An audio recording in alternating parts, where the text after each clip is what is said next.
क्यों भगवान कृष्ण के लिए कर्ण को मारना हो गया था जरूरी? महाभारत का युद्ध धर्म और अधर्म के बीच युद्ध था। ऐसा युद्ध जो परिवार के बीच ही लड़ा जा रहा था। कई योद्धा थे जिन्हें लेकर कई दिलचस्प कहानियां हैं। ऐसे ही एक योद्धा थे कर्ण। युद्ध के दौरान कई बार श्री कृष्ण ने अर्जुन से परंपरागत नियमों को तोड़ने के लिए कहा जिससे धर्म की रक्षा हो सके। कर्ण का वध भी महाभारत का एक ऐसा ही हिस्सा है। कर्ण सूर्य के पुत्र थे जिन्हें सूर्य भगवान ने रक्षा के लिए कवच और कुंडल दिए थे। कर्ण महाभारत के सबसे ज्यादा दिलचस्प चरित्र माने जाते हैं। उन्हें सूर्यपुत्र, महारथी कर्ण, दानवीर कर्ण, सर्वश्रेष्ठ धनुर्धर कर्ण, राधे व सुषेण जैसे नामों से भी जाना जाता है। दरअसल कर्ण को 3 शाप मिले थे। पल भर में आग बबूला होने वाले परशुराम ने शाप दिया कि तुमने मुझसे जो भी विद्या सीखी है वह झूठ बोलकर सीखी है, इसलिए जब भी तुम्हें इस विद्या की सबसे ज्यादा आवश्यकता होगी तभी तुम इसे भूल जाओगे। कोई भी दिव्यास्त्र का उपयोग नहीं कर पाओगे। महाभारत में भगवान कृष्ण का पहला लक्ष्य धर्म की रक्षा करना और अधर्म का नाश करना था। धर्म की रक्षा के लिए श्री कृष्ण ने नियमों को तोड़ने से भी पीछे नहीं हटे। कर्ण का वध इसका सबसे बड़ा उदाहरण है। युद्ध के दौरान कर्ण निहत्थे थे, तब श्री कृष्ण ने अर्जुन से कर्ण को मारने के लिए कहा था। महाभारत का युद्ध कोई आम युद्ध नहीं था, क्योंकि यह युद्ध परिवार वालों के बीच था, जिससे किसी एक को तो मरना ही था। इसलिए धर्म की रक्षा करने के लिए श्री कृष्ण ने निःशस्त्र कर्ण को मारने का फैसला किया था। इतिहास प्रसिद्ध कुरुक्षेत्र का महाभारत का युद्ध कुल 18 दिन चला। द्रोणाचार्य की मृत्यु के बाद दुर्योधन पुनः शोक से आतुर हो उठा। यह वह समय था जब कौरव की सेना बहुत शोकाकुल हो चुकी थी, क्योंकि उनके बड़े बड़े योद्धा वीरगति को प्राप्त होते जा रहे थे। उन्हें अब युद्ध में अपनी पराजय सामने दिखाई देने लगी थी। कौरवों की सेना में एक वीर योद्धा ऐसा था जिसके पराक्रम के आगे बड़े बड़े वीर योद्धा पराजित हो चुके थे।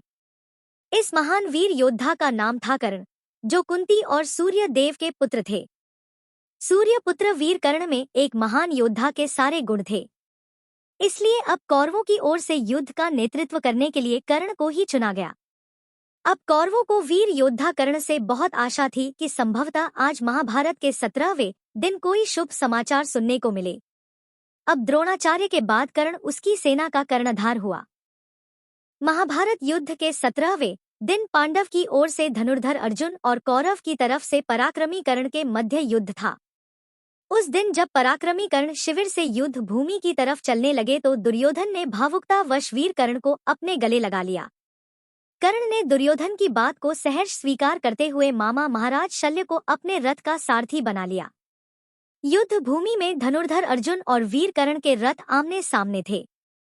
जब महाभारत के युद्ध भूमि पर अर्जुन ने यह देखा कि आज सूर्यपुत्र कर्ण के सारथी के रूप में स्वयं महाराज शल्य साथ आए हैं, तो वह थोड़ा भयभीत हुए।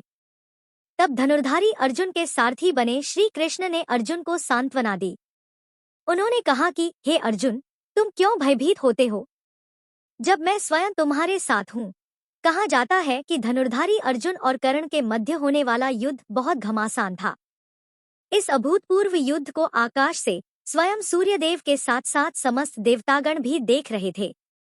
महाभारत के 17वें दिन के इस युद्ध में कभी लगता था कि धनुर्धारी अर्जुन भारी पड़ रहे हैं, तो कभी वीर कर्ण। कर्ण के पास उनके गुरु परशुराम के द्वारा प्रदान किया हुआ अद्भुत धनुष था। कहा जाता है कि वह धनुष श्री विश्वकर्मा जी के द्वारा निर्मित किया गया था। दूसरी तरफ अर्जुन सर्वश्रेष्ठ धनुर्धारी तो थे ही, साथ ही उनके पास एक से बढ़कर एक दिव्यास्त्र थे।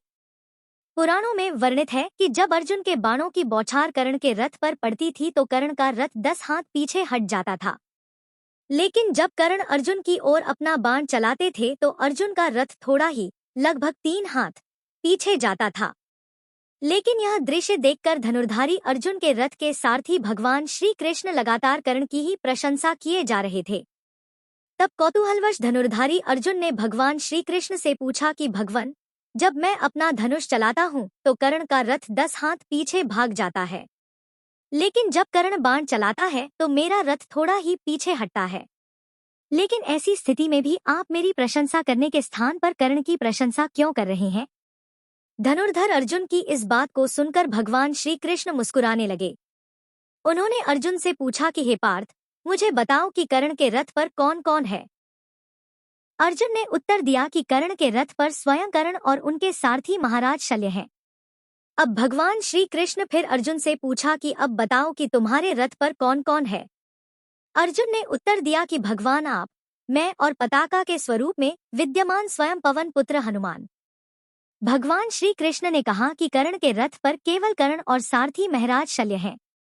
इसलिए तुम अपने बाणों की बौछार से उसके रथ को 10 हाथ पीछे हटा देते हो। लेकिन तुम्हारे रथ पर पराक्रमी तुम, स्वयं मैं और अदृश्य रूप में पवन पुत्र हनुमान भी हैं। लेकिन इसके बाद भी वीर कर्ण का अपने बाणों के द्वारा हमारे रथ को डगमगा देना आश्चर्य उत्पन्न करता है।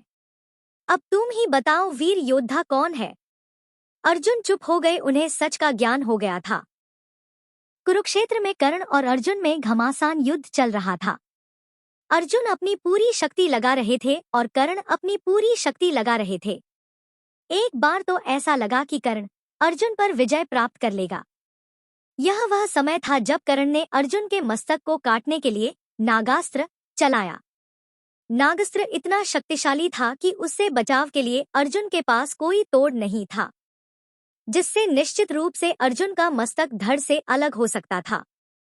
लेकिन जैसे ही कर्ण ने नागास्त्र चलाया, उसी समय अर्जुन के सारथी बने भगवान श्री कृष्ण ने अपने रथ को भूमि में धंसा दिया। उसके कारण नागास्त्र अर्जुन के ठीक सर के ऊपर से निकल गया और अर्जुन बाल बाल बच गए। लेकिन अपने ऊपर नागास्त्र चलाए जाने के बाद युद्ध भूमि में अर्जुन कर्ण से अत्यंत भयभीत हो गए और वे दिव्यास्त्र का उपयोग करने लगे। कर्ण को भी दिव्यास्त्र का ज्ञान था, लेकिन गुरु परशुराम के श्राप के कारण वह दिव्यास्त्र के ज्ञान को भूल चुका था। वीर अर्जुन और पराक्रमी कर्ण के बीच चलने वाले इस युद्ध में क्या परिणाम आने वाला है किसी को नहीं मालूम था, क्योंकि दोनों के बीच बराबर की टक्कर थी। कर्ण के सारथी महाराज शल्य भी अर्जुन के बाणों की बौछार के आगे धराशायी हो गए थे। इसके बाद अपने रथ की डोर कर्ण को संभालनी पड़ी। लेकिन युद्ध के दौरान ही एक बार वीर कर्ण के रथ का पहिया भूमि में बुरी तरह धंस गया। तब कर्ण ने अर्जुन से निवेदन किया कि हे अर्जुन, इस युद्ध को थोड़े समय के लिए रोक दो, ताकि मैं अपने रथ के धंसे हुए पहिए को बाहर निकाल लूं। क्योंकि अपने धंसे हुए रथ का पहिए को भूमि से निकालते समय मुझ निहत्थे पर शस्त्र उठाना धर्म और नीति विरुद्ध होगा। अर्जुन ने अपने धनुष पर बाण चढ़ाया तो कर्ण ने कहा कि तुम एक वीर योद्धा हो, तुम्हें ये शोभा नहीं देता है कि तुम एक निहत्थे व्यक्ति पर प्रहार करो। ये अधर्म है। मुझे रथ का पहिया निकालने दो और फिर मैं तुमसे युद्ध करूंगा। कुछ इतिहासकारों का कहना है कि धनुर्धर अर्जुन के सारथी भगवान श्री कृष्ण ने अपने प्रभाव से कर्ण के रथ का पहिया जानबूझकर भूमि ने धंसा दिया था। जब युद्ध भूमि में कर्ण के रथ का पहिया जब भूमि में धंस गया और वह बार बार युद्ध के नियम और धर्म की बात करते हुए युद्ध को थोड़ी देर के लिए देर रोकने का निवेदन करने लगा, तो इस पर भगवान श्री कृष्ण कर्ण पर बहुत क्रोधित हो गए। भगवान श्री कृष्ण ने कर्ण से कहा कि उस समय तुम कौरवों की नीति और धर्म कहाँ चले गए थे जब तुम सब ने मिलकर एक अकेले अभिमन्यु का वध कर दिया था। उस समय तुम्हारा धर्म कहाँ था जब तुम लोगों ने भरी सभा में द्रौपदी को अपमानित किया था। इसलिए अब इस समय तुम्हारे मुंह से धर्म और नीति की बातें शोभा नहीं देती। श्री कृष्ण अर्जुन से कहते हैं, कर्ण को कोई अधिकार नहीं है कि वह अब युद्ध नियमों और धर्म की बात करे, जबकि स्वयं उसने भी अभिमन्यु के वध के समय किसी भी युद्ध नियम और धर्म का पालन नहीं किया था।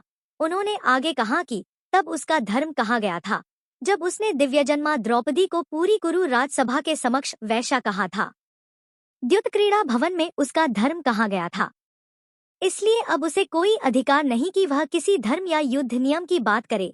उन्होंने अर्जुन से कहा कि अभी कर्ण असहाय है, इसलिए वह उसका वध करे।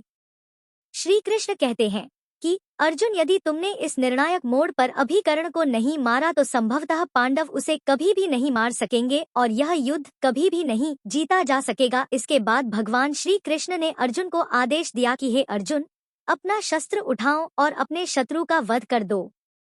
धनुर्धारी अर्जुन ने भगवान श्री कृष्ण का निर्देश मानकर वैसा ही किया जैसा उन्होंने कहा था। अर्जुन ने अपने दैवीय अस्त्र का उपयोग करते हुए कर्ण का सिर धड़ से अलग कर दिया। कर्ण के शरीर के भूमि पर गिरने के बाद एक ज्योति कर्ण के शरीर से निकली और सूर्य में समाहित हो गई। इस प्रसंग में श्री कृष्ण ने हमें ये समझाया है कि कोई भी व्यक्ति अधर्म करते समय सही गलत पर विचार नहीं करता है। जब वही व्यक्ति मुसीबतों में फंसता है तब उसे धर्म और अधर्म की बातें याद आती हैं। कर्ण ने हमेशा दुर्योधन का गलत कामों में साथ दिया, उसे अधर्म करने से नहीं रोका। इसी वजह से उसका धार्मिक आचरण भी महत्वहीन हो गया। अगर हम धर्म की रक्षा नहीं करेंगे तो धर्म भी हमारी रक्षा नहीं करेगा। कर्ण और दुर्योधन ने जीवन भर नियम तोड़े, पांडवों के विरुद्ध साजिशें रचकर उनके पूरे परिवार को मारने की कोशिश की। इसलिए न सिर्फ श्री कृष्ण ने इनको नियमों के विरुद्ध जाकर वध करवाया बल्कि सबको ये भी कहा कि इस बात की मन में कोई ग्लानि भी न रखें। कर्ण को सबसे शक्तिशाली व्यक्ति माना जाता है जो अर्जुन को मार सकता था, इसलिए कर्ण को किसी भी तरह मारना जरूरी था। कर्ण के मौत के बाद आगे चलकर पांडवों की महाभारत में जीत हुई थी। जो अधर्म के रास्ते पर चलेगा उसका सर्वनाश निश्चित है। कर्ण गलत नहीं था, सिर्फ उन्होंने गलत लोगों का साथ दिया था। यही वजह है कि उनकी मौत के बाद भी दुनिया भर में उनको इज्जत से याद किया जाता है। ऐसी ही अन्य स्टोरी देखने के लिए जुड़े रहें ज्ञान कुबेर जी के टैलेंट हंट्स के साथ। धन्यवाद।